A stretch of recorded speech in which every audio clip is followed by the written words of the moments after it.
బ్రాహ్మణులకు శుభవార్త.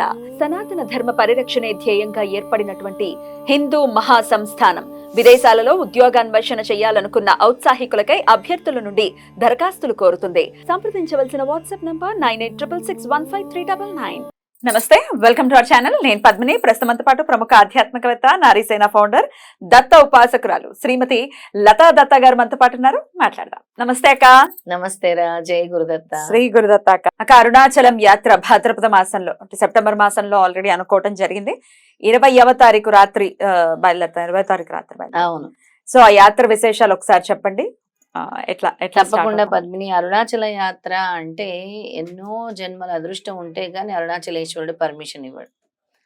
ఎందుకంటే ఎప్పటి నుంచో అరుణాచలం వెళ్ళాలి, నేను వెళ్ళలేకపోతున్నాను అన్న వాళ్ళు చాలా మంది ఉన్నారు. నాకు తెలిసిన వాళ్ళే అరుణాచలేశ్వరుడు పిలుపు రావాలని కోరుకోవాలి. ఎందుకు?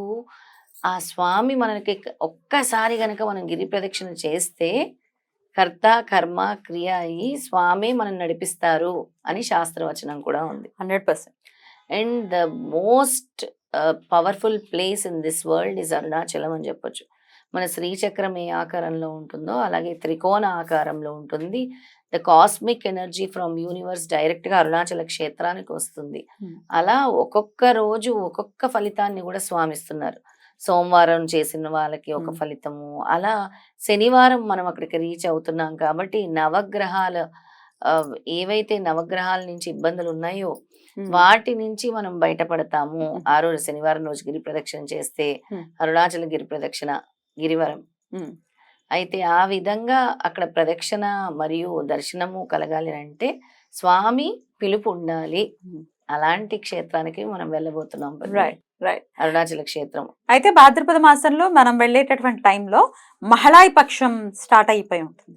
మరి ఆ సమయంలో వెళ్ళటం అనేది ఎటువంటి ఫలితాన్ని ఇస్తుందని అనుకో? చాలా అద్భుతమైన ఫలితాలు ఇస్తుంది. మహాలయ పక్షాల్లో ముఖ్యంగా ఈ పుత్రులు, పితృదోషాలు, అలాగే యాన్సెస్టర్స్ అంటే వీళ్ళందరూ కూడా ఎదురు చూస్తూ ఉంటారట భూలోకానికి వచ్చి. ఏంటి, మా వాళ్ళు మమ్మల్ని గుర్తు చేసుకుంటున్నారా, మమ్మల్ని తలుచుకుంటున్నారా, మమ్మల్ని పూజిస్తున్నారా అని. అంటే అలాంటి సమయంలో గిరి ప్రదక్షిణ చేయటం అనేది వాళ్ళకి ఎంతో, అంటే వాళ్ళ నుంచి ఇప్పుడు చాలా మందికి భూత ప్రేత పిశాచ బాధలు, పితృదోషాలు అవన్నీ ఉంటాయి. అలాంటివన్నీ కూడా చాలా వరకు తొలగుతూ ఉంటాయి అన్నమాట. అలాంటి ఎఫెక్ట్ అనేది చాలా తగ్గించి అంటే తగ్గిపోతూ ఉంటుంది ఎప్పుడైతే మనం వాళ్ళని తలుచుకుంటామో. అంటే పితృదేవతలు శాంతించాలి అని కోరుకోవాలి. దానివల్ల అసలు ఏంటి అంటే పద్మిని, అభివృద్ధి ఉండదు ఎవరికి కూడా. అసలు అభివృద్ధి ఉండదు. కొంతమంది అసలు నాకు చాలా మంది చెప్తారు, నాకేంటో తెలియదండి, మా అక్క చనిపోయిన తర్వాత ఇలా అయింది, మా చెల్లి చనిపోయిన తర్వాత ఇలా అయింది సడన్ గా. అది కూడా చాలా కేసెస్ లో పద్మిని సూసైడ్ చేసుకొని చనిపోయిన వాళ్ళ ఆత్మలు ఉంటాయి చూసావా. దానివల్ల వాళ్ళకి దగ్గరుండి, ఎందుకంటే ఆ ఆత్మ మోక్షం కోరుకుంటుంది. ఆత్మ అలా ఉండిపోతుంది కదా, శాంతించదు కదా. అంటే సడన్ డెత్ కదా. అందుకని దానికి వీళ్ళు మోక్షం కల్పించాలి. అంతవరకు వీళ్ళకి ఎఫెక్ట్, వీళ్ళ పిల్లలకి ఎఫెక్ట్, వీళ్ళ ఫ్యామిలీస్ మీద ఎఫెక్ట్ పడుతూ ఉంటుంది. వాళ్ళకి హెల్త్ ప్రాబ్లమ్స్ ఫస్ట్ చూసుకుంటే ఆరోగ్య సమస్యలు వస్తాయి, తర్వాత కెరీర్ సమస్యలు వస్తాయి. అసలు ఉద్యోగం లేదు, ఎందుకు పోయిందో తెలియదు, ఆ ఉద్యోగం రాదు, ఎంత ప్రయత్నించినా రాదు, అలా కెరీర్ ఆగిపోద్ది మధ్యలో. ఇలాంటివన్నీ కూడా తొలగాలంటే అరుణాచల గిరి ప్రదక్షిణ అనేది చాలా చాలా అద్భుతమైన విషయం అని చెప్పొచ్చు. రైట్. అయితే అక్కడ ఎట్లా అక్క, ఏమేమి ఉంటాయి? గిరి ప్రదక్షిణ ఖచ్చితంగా ఉంటుంది, ఎందుకంటే వెళ్ళాము అని అంటే ప్రదక్షిణ చేసుకోవాల్సి ఉంటుంది. అందరితో పాటు వెళ్ళటం అది చాలా ఆహ్లాదకరంగా ఉంటుంది. అందరూ చాలా బాగుంటుంది. లాస్ట్ టైం మనం వజ్రవారాహి మాతను కూడా చూపించాము, అక్కడ హోమం చేసాము వజ్రవారాహి మాత దగ్గర. అలాగే మనము గిరి ప్రదక్షిణ చేసాము సాయంత్రం పూట, చాలా ఆహ్లాదకరంగా. అలా స్వామి దర్శనం చేసుకున్నాము. మర్నాడు ఉదయాన్నే చేసుకున్నాం దర్శనం. చాలా చక్కటి దర్శనం అయింది, స్వామి దర్శనము. అక్కడ ఉండేది కూడా అగ్నిలింగము, చాలా చాలా పవర్ఫుల్ లింగం అని చెప్పాలి. అసలు ముందు మీరు ఒక సంకల్పంతో వెళ్ళి, అంటే నాకు ఈ సంకల్పం జరగాలి అని ఖచ్చితంగా ఒక్కసారి గిరి ప్రదక్షిణ చేసి చూడండి, తర్వాత మీ జీవితంలో మార్పు మీకే తెలుస్తుంది. అద్భుతం. అది చాలా చాలా మందికి జరిగింది. అది జరిగింది. ముందు ఎప్పుడూ లేని మనశ్శాంతి అనేది భగవంతుడు నీకు ఇస్తాడు. ఆ మనశ్శాంతి కోసం పరితపిస్తూ ఉంటారు అందరూ. నాకు మనశ్శాంతి లేదు, నాకు మనశ్శాంతి లేదు, నాకు మనశ్శాంతి లేదని చెప్తూ ఉంటారు. అలాంటి క్షేత్రముకి వెళ్తున్నాము అనంటే ఆ స్వామి పిలుపు ఉండాలి, ఉమ్. అదృష్టం ఉండాలి. ఖచ్చితంగా. అరుణాచల క్షేత్రంలో అడుగు పెట్టాలని ఆయన ఆజ్ఞ లేనిదే చిన్న చీమైన కుట్టదు మామూలుగానే, శివాజ్ఞ లేనిదే. ఇక శివ క్షేత్రానికి వెళ్ళాలి, అందున ఆయనకి ఎంతో ప్రీతికరమైనటువంటిది అరుణాచలం. కాశీ ఎలా అయితే ఆయనకి ఇష్టమో అరుణాచలం కూడా అటువంటి ఆ అసలు ఆ నామాన్ని పద్మిని Yeah. ఒక్కసారి అరుణాచల శివ అనంటే ఉమ్, అసలు ఎన్నో వేల సార్లు మనం ఈశ్వరుని జపించినంత ఫలితం ఒక్కసారి అరుణాచల శివ అనంటే ఉమ్, 82,000 సార్లు అన్నట్టు చెప్తుంది అనమాట శాస్త్రం. అద్భుతంగా. ఇక గిరి ప్రదక్షిణ విషయానికి వచ్చేస్తే మేము చేయలేమండి, మేము నడవలేమేమో, ఇట్లా రకరకాలుగా చెప్తూ ఉంటారు. అసలు భారం అంతా స్వామి మీద వేసేస్తే అసలు అసలు మేమెలా నడిచేసామండి అని అన్న వాళ్ళు కూడా ఉన్నారు. అసలు మేము నడుస్తున్నాం కాదు స్వామి, మీరు తీసుకొచ్చారు, మీరు నడిపిస్తున్నారు, మిమ్మల్ని చూడాలని 1000 కళ్ళతో ఎదురు చూసి వచ్చాం మేము. అసలు మేము ఇక్కడికి రావటమే మా అదృష్టం అనుకోవాలి గాని ఆ నడక మీద కాన్సన్ట్రేట్ చేయకూడదు. స్వామి మీద ఎప్పుడైతే మన మనసు లగ్నం అవుతుందో ఆ నడక అనేది అసలు చాలా చిన్న విషయం అని అసలు అంటారు. ఖచ్చితంగా నడవగలరు నడవగలరు కదా.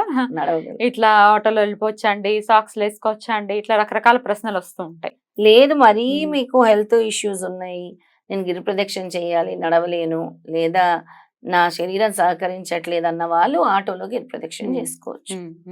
మిగతా వాళ్ళందరూ నడిస్తే, శక్తి ఉండే వాళ్ళందరూ నడవాలనే కోరుకుంటున్నాను. Yeah. ఆ భగవంతుడు చక్కగా కాళ్ళు చేతులు ఇచ్చాడు, చూడటానికి కళ్ళు ఇచ్చాడు ఆ భగవంతుడి రూపాన్ని. అందుకే కళ్ళు కూడా అదృష్టం చేసుకున్నాయి అంటారు. ఇలాంటి క్షేత్రాలకి చూడాలన్నా కూడా కళ్ళు అదృష్టం చేసుకోవాలి. ఎంతో మంది అంటుంటారు మీ కళ్ళు అదృష్టం చేసుకున్నాయండి, మీరు ఎన్నో క్షేత్రాలు తిరుగుతూ ఉంటారు. అంటే అది స్వామి ఇచ్చిన అనుగ్రహం అండి, మీరు కూడా అనుకోవాలి. అనుకుంటేనే మీరు తీర్థయాత్ర చేయగలరు. అనుకోనిదే ఆ ఆలోచన స్ఫురణ లేనిదే మీరు ఎలా వెళ్ళగలరు అంటాను. ఎగ్జాక్ట్లీ, డెఫినెట్గా ఉండాలి.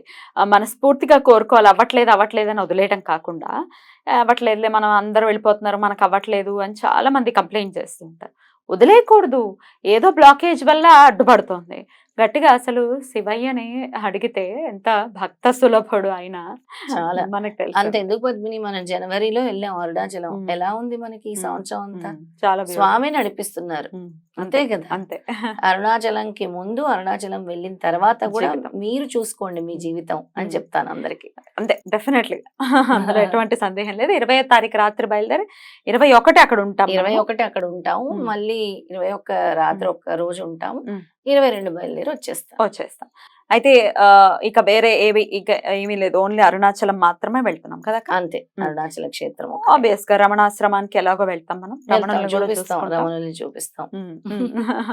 బ్యూటిఫుల్. రైట్ అక్క, డెఫినెట్ గా ఈ భాద్రపద మాసంలో చేసేటటువంటి ఈ యాత్ర దిగ్విజయం అవ్వాలి. అది కూడా పితృపక్షాల్లో చేస్తున్నాం అని అంటే అది స్వామి ఎందుకో పిలిపిస్తున్నారు డెఫినెట్లీ అనుకోవాలి, అందులో ఎటువంటి సందేహం లేదు. మరి ఆ శివ ఆజ్ఞ ఎవరైతే రావాలనుకుంటున్నారో, ఎవరైతే చూడాలనుకుంటున్నారో, ఒక్కొక్కసారి ఒక 10 మందితోనో ఒక 20 మందితోనో కలిసి వెళ్తే మనకున్న బ్లాకేజెస్ కూడా ఖచ్చితంగా పోతాయి. తప్పకుండా అసలు ఆ బ్లాకేజెస్ అనేవి తొలగటానికి మనం తిరుపతి కొండ ఎలా ఎక్కుతామో, తిరుమల కొండ, ఈ గిరి ప్రదక్షిణ చేయాలన్నా కూడా స్వామి అనుగ్రహం అంటారు. అందుకే అంటే స్వామి పిలిపించుకోవాలి మిమ్మల్ని. అరే నా బ్లాకేజెస్ ఉన్నాయి ఎలా అనుకోకూడదు. ఆ బ్లాకేజ్ పోవాలంటే స్వామి దగ్గరికి వెళ్ళాలి అని మీరు పరితపించాలి. అప్పుడే స్వామి ఏమంటారు, ఒక్క అడిగేస్తే నేను 1000 అడుగులు వేస్తాను అంటారు. ఎవరి పుణ్యం కాపాడుతుందో, ఇప్పుడు 10 మంది సత్సంగత్వం మనం ప్రయత్నపూర్వకంగా చేయాలని చెప్తారు. ఎవరి పుణ్యమైనా కాపాడి మనల్ని కూడా తీసుకెళ్లిపోయి చక్కగా మనం కూడా వెళ్ళి దర్శనం చేసుకుంటాం. అంతే. ఇప్పుడు వెళ్ళలేని వాళ్ళు కూడా ఇప్పుడు సంకల్పించాలా. ఎంతో మంది అమ్మ మేము గానగాపూర్ వెళ్ళలేకపోయాం, మీ ద్వారా వచ్చాము, స్వామి పిలిపించారంటారు. అలా అరుణాచలేశ్వరుడు కూడా పిలిపిస్తున్నారేమో, తద్వారా ఒకరిని నిల్చోబెట్టి వెళ్దాం. రైట్ అక్క, thank you so very much అక్క. నమస్తే. జై గురుదత్త. శ్రీ గురుదత్త.